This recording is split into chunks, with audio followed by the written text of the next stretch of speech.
Good morning, everyone. Welcome so much to today's Spring DATLL Conference.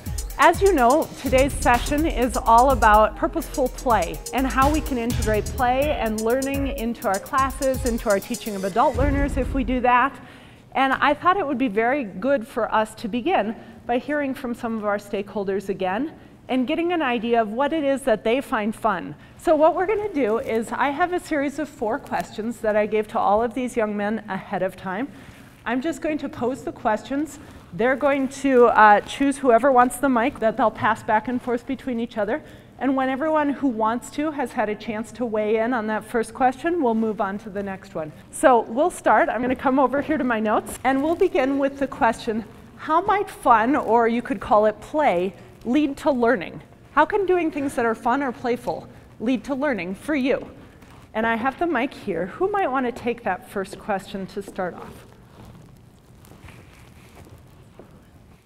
I'm Brandon Van Blarcom from Legend High School, and one of the things that I remember from Cimarron is that whenever the teachers might have incorporated some sort of activity, mostly because whenever you have that activity and have that knowledge of having that fun, it's a lot easier to remember a lot of facts and a lot of stuff that could be used later during school. So for you, something that helps is when you can be engaged in something in a new or a novel way, or something that just seems a little out of the ordinary, a little more fun. Okay. Hello, my name is Bobby Ford. Basically, I was given these robotic things, if you couldn't hear from a second ago, and I was building them with my dad, and I've been learning about a ton about how like the motors in them work and how the coding of it works, and just in general how the whole thing works, and it taught me a lot about robotics. So this like Sphero, it might look like, you know, just like a toy, but there is some learning applied to this that you actually have to do, like coding, and then there's some like fun apps, like you can golf with it, which is pretty crazy. And like, it's like, you know, you might think like, oh, this is very fun, you should just play with it, but there is a learning aspect to the Sphero. So tell me a little bit more about the learning aspect, if you're comfortable doing that, Andrew, for Sphero, because I know I can download some apps for it where I don't have to do any coding. I can just drive it. Well, I can try to drive it. I'm not very successful at driving it, but someone could just drive it. How is it that you do coding with Sphero? And how does that help you in terms of your development of your thinking? There's this app I think called, I can't remember the name of the app, but it has like this Sphero symbol and looks all like teched out, and what you can do is you can like just type in the code, or you can pick like a custom preset of a code for so you can make it change colors, give it its own color wheel. And there's also draw and drive, which makes it much easier for people who do not know how to drive it. Notice that he didn't mention my name, but yes, absolutely, that would be the app that I would go for. And how do you think that that helps with your thinking, Andrew? Like how it helps with my thinking is like, if I put it under a chair, how is it going to get under the chair and out of the chair and then go back around again without it crashing? Nice. So you're learning kind of a sequence and a logic behind it. Excellent. I think going back to what was said earlier, I've always learned best when teachers can switch up the day-to-day activities rather than sticking to a strict set of like notes and lecturing, because getting that change really engages me and helps me to focus better. And then the other thing being that finding something that you're passionate about. I noticed that a lot of people here are passionate about like robotics and stuff.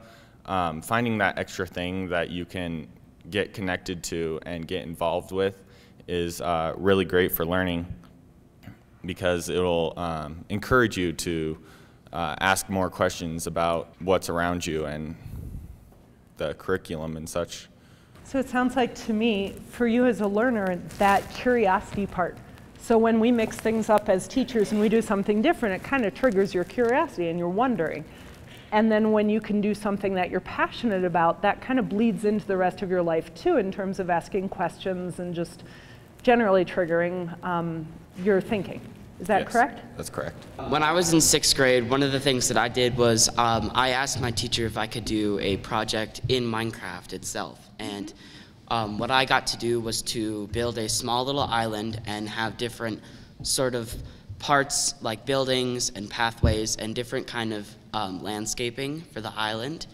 And what I would do is I would go onto Minecraft and I would find this island and I would just mess around and kind of build on towards it and just kind of like express what I would think would look good or what would help make the island look better. And I got to kind of like express that kind of creativity as a project for social studies. And I also had the opportunity of hosting a Minecraft club here at Cimarron in 7th and 8th grade. And with a lot of the times, I would help kids kind of with that passion of building and expressing creativity and kind of problem solving. And I would just kind of, help them be able to take like stuff that they do know and stuff that they don't know and help them, and just kind of how they would, again, survive in certain situations, how they would express their creativity, and how they would collaborate with others to make one big thing, no matter what it was towards the game or to other people. So it sounds like your passion led you into serving and helping other kids as well. Yes. That in Civilization, you are presented with different scenarios that you can go with, that either you can choose to go down like you want to just, like you see this new country and it's like, I hate you, so I'm going to go and destroy you. Again, or what's the theme? you can be the peaceful and passive person, and you can like do trade and set up an alliance, so then you can protect each other. And if barbarians were to come and raid your lands and destroy your farms, you could go and you can go and defeat them and take back in. If they took some of your workers, you can go and defeat them. You could choose to like become the economic powerhouse of the world and just rule them all with money and put everyone into debt. Just money. Or you could just you could go down science path, and you could just create a space shuttle that you put into the air that eventually goes to another planet to go and colonize that planet in the late future.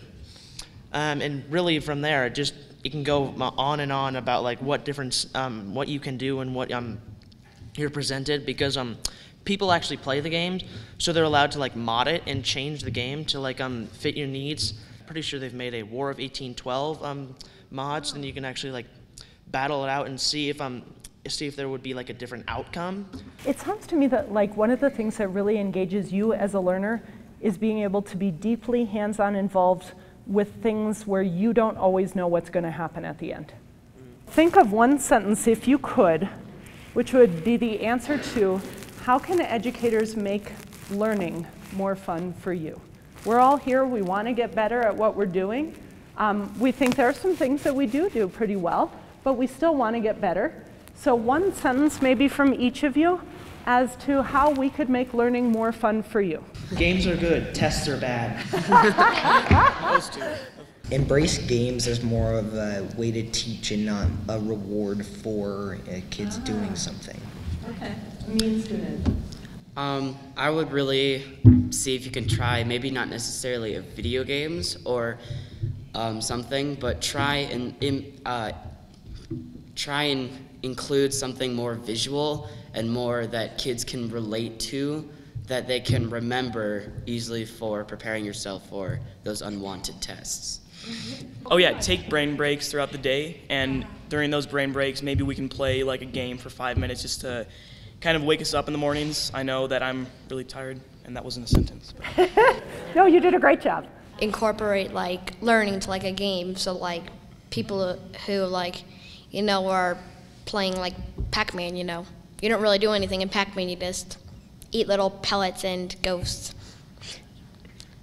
So you could do it like what is it called, Math Gobbler. It's a pretty old game, and basically what you had to do is you have to answer the question right, but the ghosts are just running at you, and if you get a question right, you get to eat the ghost. When once you get all of them right, you win. Excellent. I would say getting students involved and treating them individually would be a big factor for me for fun learning.